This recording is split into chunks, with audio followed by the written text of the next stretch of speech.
Hello, welcome to Gemstone Tarot, she says very slowly. Still got my tweaked back. Weekend reading for the 4th and the 5th of July. Oh my god. 2026. Yeah, heat wave again. Heat wave next few days. Oh my god. I know.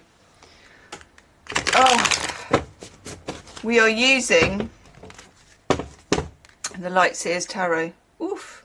Bit of Emperor, bit of Ace of Cups. Don't mind if we do. What do we need to know, please? For the weekend. It's the weekend. Oh, see, this is good. You put it back in, it comes back out, as the actress said to the bishop. What do we need to know for the weekend? We got the Ace of Cups yesterday, didn't we? Yeah, we did, because it was the Smelly Box Tarot, wasn't it? And Tarot of Tatty Boxes. Okay, I've clearly swallowed some sort of Benny Hill lotion. Oh gosh, that's quite a lot.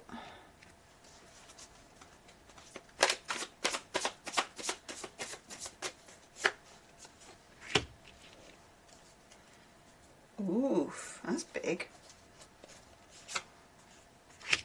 Right, overall energy. Oops, oh god. If they go on the floor, hang on, just, okay. Justice fell on the floor and made me retweak my back. There you go, that's karma for you.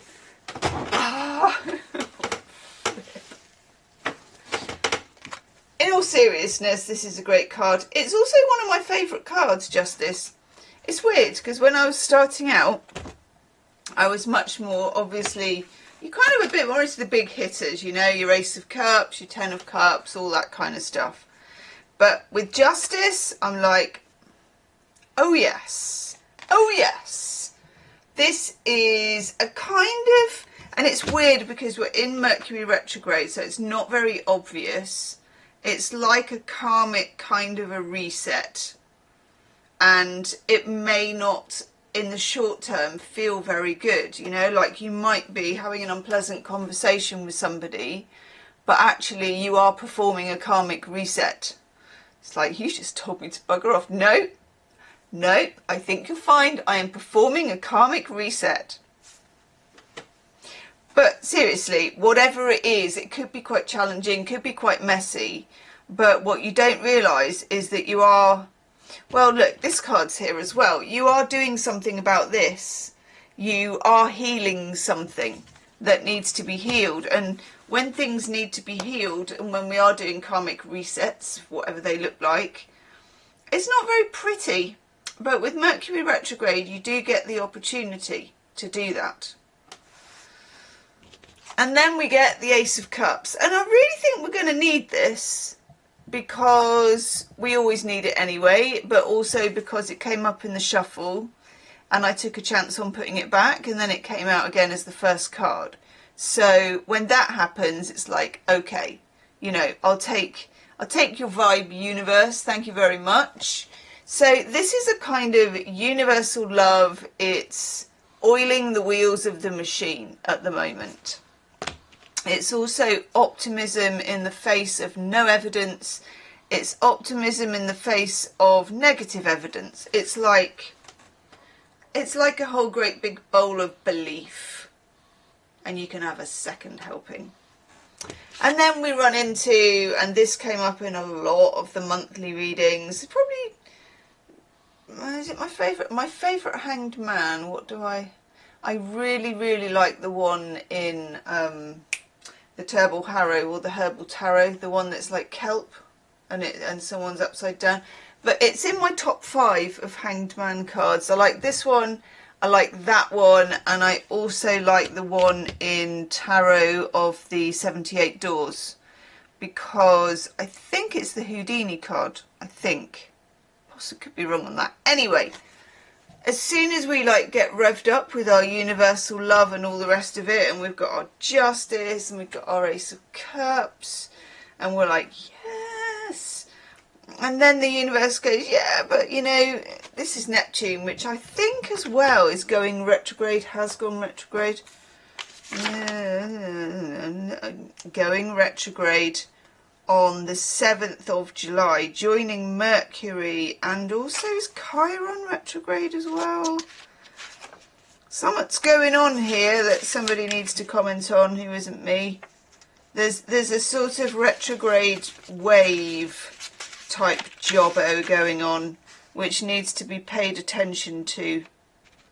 Ooh, Chiron enters Taurus as well. Is Chiron retrograde? I could be making that up. Let me know. Astrologers, please comment. Anyway, just as you feel full of beans and full of justice and maybe a little bit righteous, and, you know, you've done your good deed and you're like, you may see nothing back for it. Don't worry about that, because this is all part of a bigger curve. That's my curve, which is all about this, and it's not simple, and it's not particularly it's not on a linear timeline at all. I mean, I never really thought anything was, but in case you had sort of set out with that, especially when you get this, you know, and the right is on your side, and, you know, in terms of objectivity, you're right.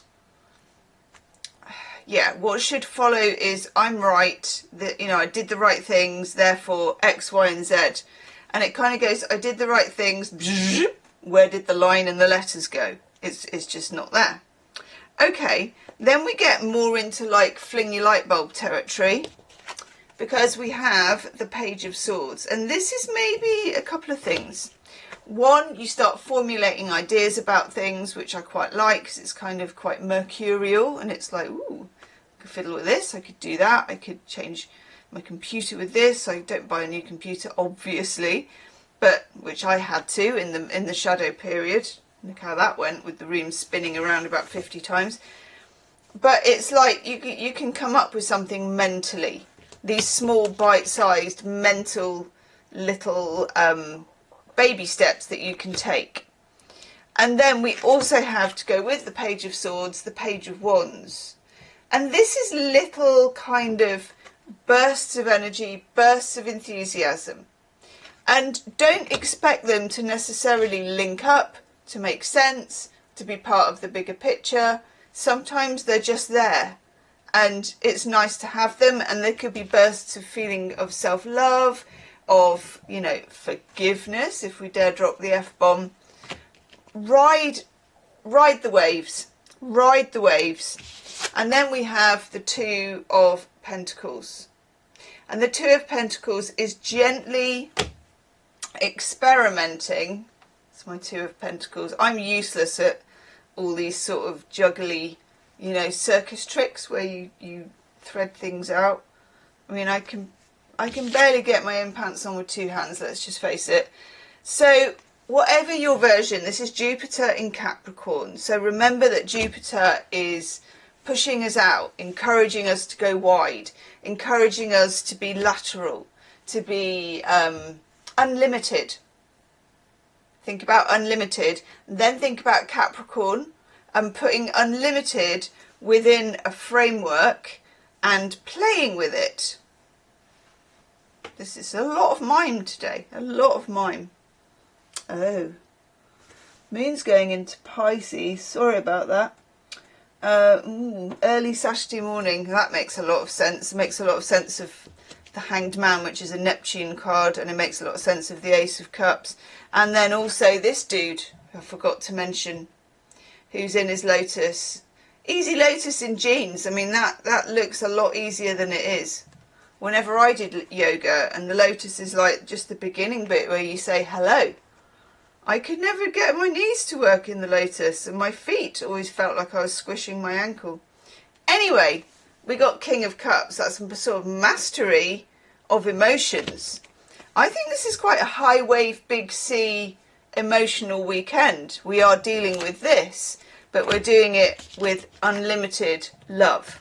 And we're not looking for results. See you soon. Namaste.